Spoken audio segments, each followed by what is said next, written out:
सोचता हूँ कि मतलब देहरादून जैसा हम लोग बचपन से देखते आ रहे हैं, जैसे यहाँ पर पहले लोग दिल्ली, हरियाणा के लोग आते रहते हैं यहाँ पे घूमने के लिए कि हमारी हीलिंग हो जाएगी पहाड़, लेकिन यहाँ के लोगों को भी ज़रूरत है। Welcome to Anandi Sheroes podcast. आज हम बात कर रहे हैं सिद्धार्थ रंजन बनर्जी से। जैसे हम सब देख रहे हैं, एक वीडियो बहुत वायरल हो रहा है IIT बाबा अभय सिंह का। हम उन पे तो कोई टिप्पणी नहीं करेंगे, लेकिन एक जो यंगस्टर में IIT बाबा अभय सिंह के वजह से ही कह लीजिए, एक जो कॉमन इश्यू उभर के आया है वो है चाइल्डहुड ट्रॉमा का। तो as a psychologist, how you will define childhood trauma और इसको एड्रेस करना कितना महत्वपूर्ण है? ये चाइल्डहुड ट्रॉमा अगर टाइमली अगर हम उसको हील नहीं करते तो उसके रिपरकशंस फिर आपको थ्रू आउट द लाइफ आपको झेलने पड़ेंगे, क्योंकि जो भी इंसिडेंट हमारे साथ चाइल्डहुड में होता है उसका इम्पैक्ट एक बच्चे पे जितना गहरा पड़ता है, और क्योंकि बच्चा डेवलप हो रहा है, वहाँ पे सीख रहा है, चीज़ें समझ रहा है, अब वहाँ पे उसका कुछ भी ऐसा ट्रॉमेटिक इवेंट होता है तो उसके बिलीफ फिर वैसे ही बनते चले जाते हैं। कहीं पे कोई भी ऐसा बैड एक्सपीरियंस हुआ, कुछ उसके ऐसे बिलीफ बन गए, तो फिर वो वही उसके लिए सत्य है, क्योंकि उसने देखा है उस चीज़ को। अगर आप किसी इंसान की आप पर्सनैलिटी पे बात करते हो तो उसमें बहुत सारी चीज़ें देखी जाती है। उसमें चाइल्डहुड भी देखा जाता है, पेरेंटिंग देखी जाती है, एनवायरमेंटल फैक्टर्स देखे जाते हैं, ठीक है, आपका पेयर ग्रुप कैसा है। कई बार ये हो जाता है कि भाई पेरेंट्स का आपस में कोऑर्डिनेशन बिल्कुल नहीं है, ऐसे जैसे बहुत सी कंट्रीज में कल्चर है। मेरा मानना है हमारी कंट्री में भी होना चाहिए कि जब लोगों की शादी के बाद जो लोग फैमिली प्लानिंग करते हैं, फैमिली प्लानिंग से पहले काउंसलिंग होनी चाहिए पेरेंट्स की। डेफिनेटली। उनका भी साइकोलॉजिकल असेसमेंट तो हम नहीं करेंगे, लेकिन ये काउंसलिंग होनी चाहिए। क्योंकि आप देखो, किसी का अगर पर्सनैलिटी टाइप ही ऐसा है कि हमें लग रहा है कि हाँ, तो हमें उनको ये चीज़ बतानी पड़ेगी, हाँ आप अगर प्लान करें तो पहले इन सब चीज़ों को रिजॉल्व कर लो, इसके बाद करिए। लेकिन यहाँ पे ये चीज़ें नहीं है, ठीक है, कि शादी से क्या कहते हैं, कायदे से तो शादी से पहले भी प्री मैरिटल काउंसलिंग भी होनी चाहिए, क्योंकि आप कोई भी चीज़, जो शादी भी एक छोटा इवेंट तो होता नहीं है, तो वैसे ही जो फैमिली प्लानिंग से पहले भी ये चीज़ होनी बहुत ज़रूरी है। ये सब चीज़ें जैसे जैसे ये चीज़ें होने लगेंगी, आप देखेंगे बहुत सारी चीज़ें जो हैं खुद ही सॉर्ट होने लगेंगी। और ये कितनी चीजों को जन्म दे रहा है। ADHD का एक बहुत कॉमन कहते हैं कि चाइल्डहुड ट्रॉमा है। हाँ, बहुत सारी चीज़ें आप देखिए, एंजाइटी, डिप्रेशन, यस। ठीक है, सुसाइडल टेंडेंसीज। हाँ, इवन बहुत सारे जो क्रिमिनल्स अगर आप उनको भी देखेंगे तो आप देखेंगे कि वहाँ पे भी कहीं ना कहीं चाइल्डहुड ट्रॉमा जो है रहा है वहाँ पे। एडिक्शंस। एडिक्शन है आपका, तो ये सब जो चीज़ें हैं ये रहती हैं। बस ये है कि इनको एड्रेस अगर सही टाइम पे कर लिया जाता है तो हम चीज़ें कंट्रोल कर सकते हैं, और अगर नहीं तो फिर वो आगे चल के हमारे लिए और कभी-कभी समाज के लिए भी हानिकारक रहती है। इस पॉडकास्ट का हमारा मैसेज भी यही जाना चाहिए कि we have to heal the childhood trauma. हम एक विक्टिमहुड लेके ना बैठे कि मेरे साथ चाइल्डहुड में ऐसा हुआ था इसलिए मैं ऐसा हूँ, अब कुछ नहीं हो सकता। तो about my own childhood trauma, like my father was a lawyer, my mother was a government teacher. Individually they both were the wonderful person, but together there was some kind of chaos. और शायद ये बात उन्हें भी नहीं पता थी, या वो अपने ही इमोशंस प्रोसेस नहीं कर पा रहे थे। क्योंकि मैंने वायलेंस भी देखी है इन सम वे, सो कहीं ना कहीं it was fear in my mind. और शायद ये सभी चीज़ों को मैंने इन इमोशन को रिप्रेस्ड किया या इन इमोशंस को प्रोसेस नहीं किया, तो ये मेरी अडल्टहुड लाइफ में भी आ गई, मेरे डिसीजन मेकिंग में। या सबसे ज़्यादा जो मैंने नोटिस की कि मेरे अंदर रैशनल थिंकिंग की कमी है। I have emotional dysregulation, but I'm working on it. I think awareness is the first step of healing. बिल्कुल बिल्कुल, and it needs a lot of courage. अब ये चीज़ है कि चलो आपके साथ ये ट्रॉमेटिक चीज़ हो गई, आप आगे कैरी कर रहे हो, अब ये कि इसको हील कैसे करोगे आप, कब रियलाइज, जब, तो इसका यही है कि जब आपको रियलाइज हुआ कि आपके साथ ये चीज़ें गलत हुई, और अब एक सर्टेन एज के बाद आपको वो चीज अफेक्ट करने लग गई है, या आपके मन में अभी भी कहीं ना कहीं है और आपको लगता है आगे चल के, सपोज आप, मुझे पता है कि मैं अभी 25 साल का हूँ, 26 साल 27 साल में मेरी शादी हो जाएगी, ठीक है, हो सकता है कि उस चीज को मैं अपने पार्टनर तक पहुंचे, उससे अच्छा है कि आप ये सोच लो कि मैं पहले उसको हील कर लूं। या कई बार आपको खुद भी लगता है कि यार सिर्फ शादी वाला पॉइंट ऑफ व्यू को अगर हम हटा भी, तो कई बार इंसान सोचता है कि हाँ ये चीज हो गई तो इससे निकलना होगा। तो इसमें ये चीज होती है कि कई बार होता है कि जब आपको लगने लगता है ना कि हाँ आपके साथ गलत हुआ है और आपको ठीक होना है, तो मेरा मानना है कि जब आपको ये सोच आपके दिमाग में आ गई कि हाँ मुझे ठीक होना है, तो वो आपका पहला स्टेप हो गया हीलिंग के टूवर्ड। उसके बाद क्या है कि वो आपके ऊपर है। अब कोई भी चीज आप शुरू करते हो तो आपको दिक्कत होती है, तो बिल्कुल वो वैसा ही है कि अगर मुझे जिम भी जाना होता है, जैसे आजकल जो यूथ देख रहा है, तो यही है कि लोग बात करते हैं कि मैं अगले महीने से शुरू करूंगा, अगले महीने से शुरू करूंगा, लेकिन वो शुरू नहीं हो पाता, इसको हम डिले कर देते हैं।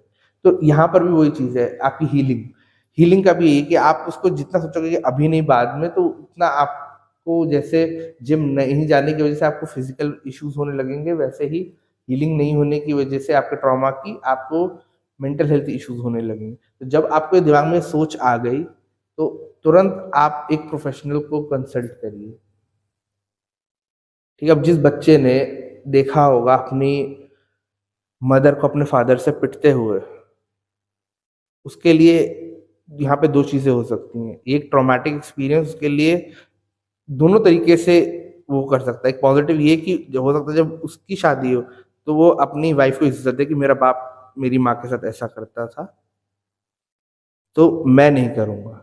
या इसका दूसरा एस्पेक्ट ये हो सकता है वो करता था तो मैं भी करूंगा। It's a normal thing. हाँ, कि मैंने तो अपने घर में वही देखते हुए बड़ा हुआ, तो मेरे लिए तो बहुत नॉर्मल चीज है। ठीक है, तो ये चीजें होती हैं।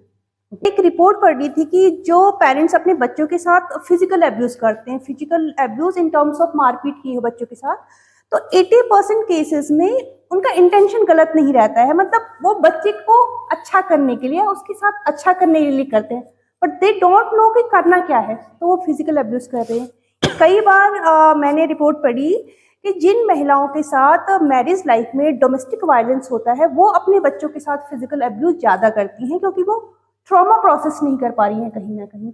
और डोमेस्टिक वायलेंस का मतलब ये नहीं है कि सिर्फ महिला के साथ होती है, अब तो इंडियन फैमिलीज में पुरुषों के साथ भी बहुत वायलेंस होती है कि मार रहे हैं, पीट रहे हैं। तो कहीं ना कहीं ये इनका अपना जो इमोशनल ट्रॉमा रहता है, शायद ये कहीं ना कहीं प्रोसेस करते हो अपनी पेरेंटिंग में। बिल्कुल आपने ठीक बात बोली कि कई बार जैसे बच्चे पे हाथ उठा दिया, पेरेंट्स उस चीज को जस्टिफाई करते हैं। आप किसी को मार कर, किसी को नुकसान पहुंचाकर, आप उस चीज को अगर आप जस्टिफाई कर रहे हो तो फिर वो आप तो उस चीज को और बढ़ा ही रहे हो। आप जो है किसी को पीट कर उसको ये एक्सप्लेनेशन नहीं दे सकते तुम्हारे कम मार्क्स है इसलिए हमने तुम्हें पीटा। मार पीट करने से बस ये है कि एक जनरेशनल चीज चली आ रही है, हम उसी को कर रहे हैं कि हम, मेरे पिताजी ने मेरे साथ किया, उनके पिताजी ने उनके साथ किया, तो हम भी आगे चल के करेंगे। नहीं, ये चीजें गलत है।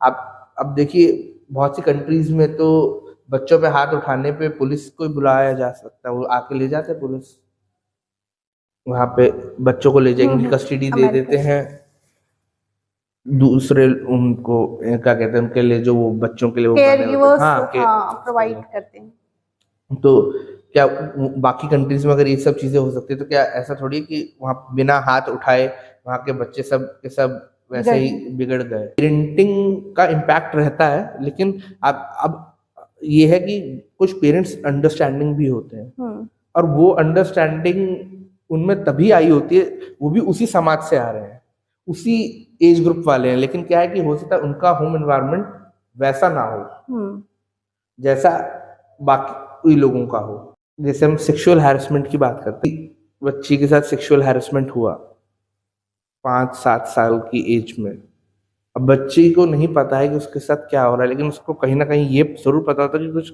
खराब चीज हो रही है।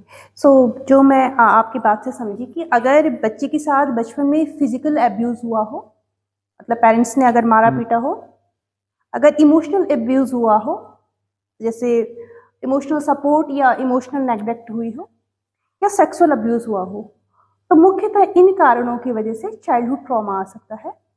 चाइल्डहुड ट्रॉमा का कॉन्सेप्ट हम बहुत ज़्यादा इस पे बात नहीं करते इंडियन कल्चर में, may be due to the cultural barriers, हम इसको जज भी नहीं कर सकते हैं बिकॉज हमारे पेरेंट्स की शादी भी काफ़ी यंग एज में हो जाती थी और ये सारे साइको सोशल इश्यूज बोलने के लिए एक टैबू माना जाता था, बात नहीं होती थी। ये मॉडर्न जो टाइम है, modern it's more about gentle parenting, respect two way है, बच्चों के इमोशनल नीड्स, इमोशनल सपोर्ट को ध्यान में रखते हुए इमोशनली नर्चर किया जाता है। क्योंकि और एक चीज़ मैं और ऐड करना चाहूँगी, बहुत से रिसर्च ये भी बताते हैं कि चाइल्डहुड जो ट्रॉमा है इसका लिंक आता है कहीं ना कहीं क्रॉनिक डिजीजेस से, like cancer, respiratory diseases, asthma and many auto immune disease है। ये नहीं कि चाइल्डहुड ट्रॉमा हुआ है तो ये डिजीजेस होंगी ही होंगी, but there is a link between the childhood trauma and increase risk of these diseases like cancer, respiratory, heart diseases। हाँ, मतलब हार्ट डिजीज तो खैर बिल्कुल मैं मान सकता हूँ कि हार्ट डिजीज हो गई, फिर कहीं ना कहीं आपको घबराहट, एंजाइटी वगैरह है तो कहीं ना कहीं वो आपके कोलेस्ट्रॉल लेवल को, थायराइड, इन सब चीज़ों को जो है दिक्कत करेगी, एंजाइटी, डिप्रेशन की वजह से, ठीक है, ब्लड प्रेशर वगैरह के इश्यूज आपको हो जाएंगे। तो ये सब चीज़ें रहती हैं बिल्कुल, क्योंकि आप कॉन्स्टेंटली जो है परेशान रहते हो, आपको समझ नहीं आता किसके पास जाओ, उस टाइम पे हमें एक सपोर्ट चाहिए होता है। अगर हमें वो कई बार सपोर्ट मिल जाता है तो चीज़ें संभल जाती है, कई बार नहीं मिलता तो फिर जितना हमें उस वर्स्ट सिचुएशन में रहते हुए समझ आता है हम उतना ही चीज़ें कर पाते हैं। तो उसमें ये होता है कि जो है स्ट्रेस लेवल आपके बढ़ेंगे, अब आप किसी से बोल नहीं रहे हो, ठीक है, तभी है कि हमें कई बार बोलना चाहिए चीज़ें, हम हर चीज़ शेयर करना चाहिए, कहने का मतलब है। इनिशियली इंसान शुरुआत में तो करता ही है अपने दोस्त वगैरह से, किसी से बात करा आपने, लेकिन ये कि उसको हमें फिर एक स्टेप और लेके उसको, मैं बार बार बोल रहा हूँ, हमें प्रोफेशनल हेल्प की तरफ भी जाना चाहिए। तो इट इज़ वेरी इंपॉर्टेंट कि आप उसको हील करके ही कुछ भी आगे नया शुरू करो, ताकि वो पुरानी जो भी चीज़ें आपके साथ घटी है उसके फुटप्रिंट्स लेकर आप आगे ना आओ। वो आगे जो है इंसान, अगर वो आपको हर एस्पेक्ट को नहीं जानता है, वो उतना ही जानता है एक लिमिटेड टाइम में जितना जान सकता है। तो कई बार ये होता है कि कुछ ऐसे बिहेवियर्स हो जाते हैं हमारे पार्टनर के सामने कि वो हमारे पार्टनर के लिए बहुत सरप्राइजिंग हो सकता है कि अरे ये क्या हो गया। तो थैंक यू सो मच, और हम ऐसे इंटरेस्टिंग पॉडकास्ट आपके लिए लेते आएंगे। हमारे चैनल को सब्सक्राइब करिए, मिलते हैं नेक्स्ट एपिसोड में।